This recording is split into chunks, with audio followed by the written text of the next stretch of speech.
Hi, I'm John Burek. This is Matt Buzzy. We're here with One Cool Thing. What's our one cool thing today, Matt? The Asus ROG NUC. Right, the ROG NUC. So a little bit of history here, I suppose. So those of you familiar with the Intel NUC, next unit of computing, that was a initiative by Intel that started in the early 2010s to show off what could be done in a small desktop PC.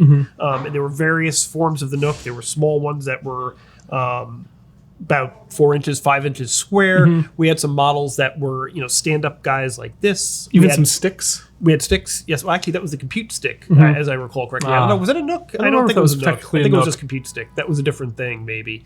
But the NUCs that we had took various forms, and in the later years of the NUC, there were gaming NUCs. Yeah, they were roughly this shape, even Right. similarly with the sort of LED top. So clearly Intel succeeded with the go forth and NUC to other manufacturers.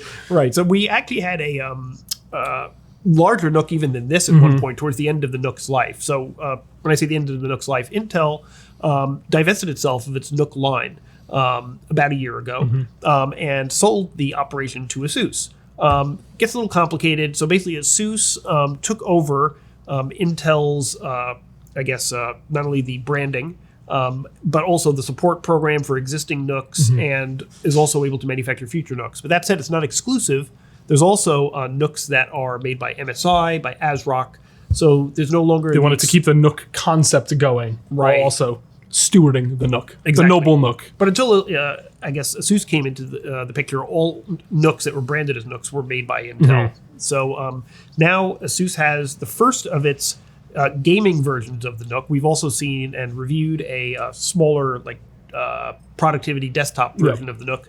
But the ROG NUC, is the first gaming iteration of it. Yes. So, Matt, would you like to give us a little tour of the external features of the ROG NUC? I'll walk you through the NUC. As you can see, it's in a stand. It's a little router-like, I would say, especially in its stand and even in its general design. Right? It's for a gaming system, it's pretty professional, even simple looking. It's plastic front.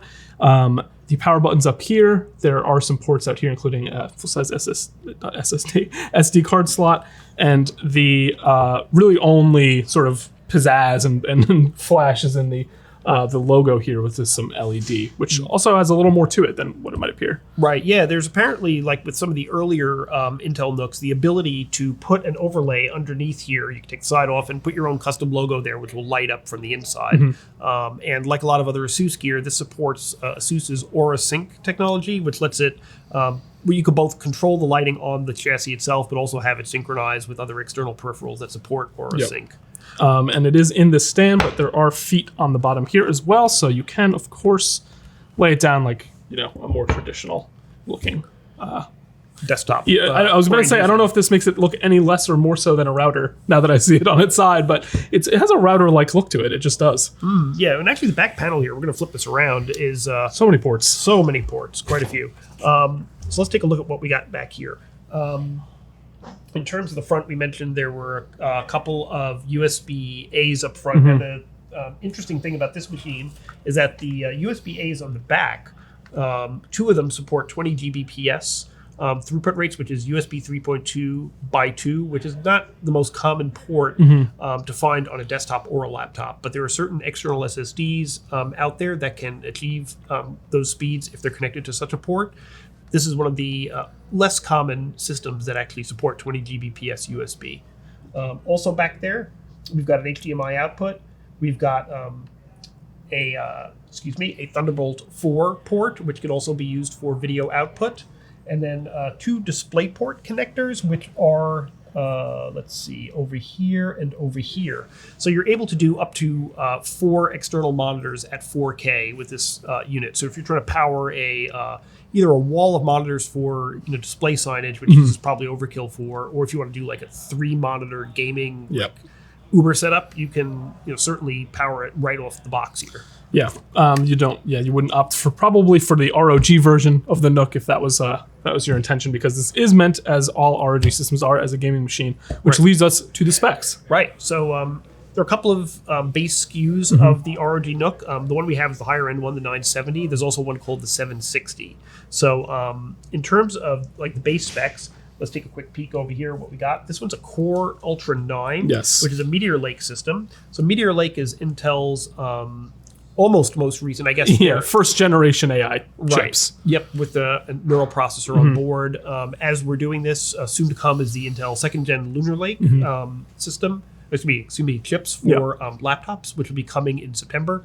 So this is current as of this moment in terms of Intel's mobile processors. Yes, the first wave of Core Ultra systems were here in the Meteor Lake chips. Right. So this, with just a little bit of recap on Core Ultra, you have performance cores, you have efficiency cores, and then you also have low power efficiency cores. This particular unit supports up to 22 threads with a mix of those different types of cores. You have 6 performance cores, 8 efficiency cores, and then 2 of the super low power cores. Yeah, the base model on the 970 in particular is the Core Ultra 7 tier, and we have the Core Ultra 9. So this is a pretty souped up model. Yep, and yeah, and in terms of the GPU, this one's got a laptop grade 4070. The base model, the 760, comes with a 4060. And then in terms of the other stuff, uses laptop SODIMMs up to 64 gigs. And then you could have up to 3 SSDs in there. It has 3 PCI Express 4 SSD slots for M2 drives. So pretty good expandability there. Yeah, it kind of, I mean, I joke about the router thing and the sort of professional look, but it actually does scale pretty well to being a sort of, whether it's content creation or just really demanding professional workflows, in addition to the gaming, obviously. It actually does do that on the performance side. It can meet those workflows. Right, and also if you look at the core specs, this is pretty much equivalent to you would say a mid-range to, upper mid-range gaming laptop? Yeah, pretty high-end. I would expect, a gaming laptop with these sort of core specs to cost $2,000 or so. So. Right.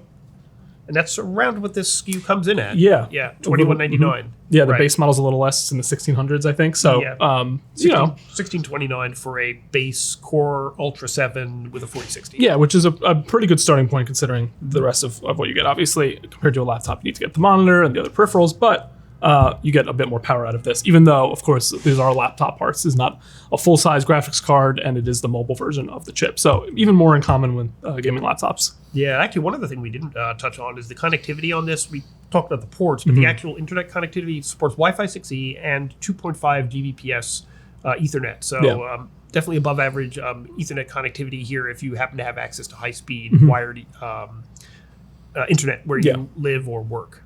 So that's pretty much a rundown of everything having to do with the ROG NUC. We'll be putting it through its tests in our lab over here. And as I mentioned earlier, $2,199 for the unit that we are reviewing and $1,629 for the base model.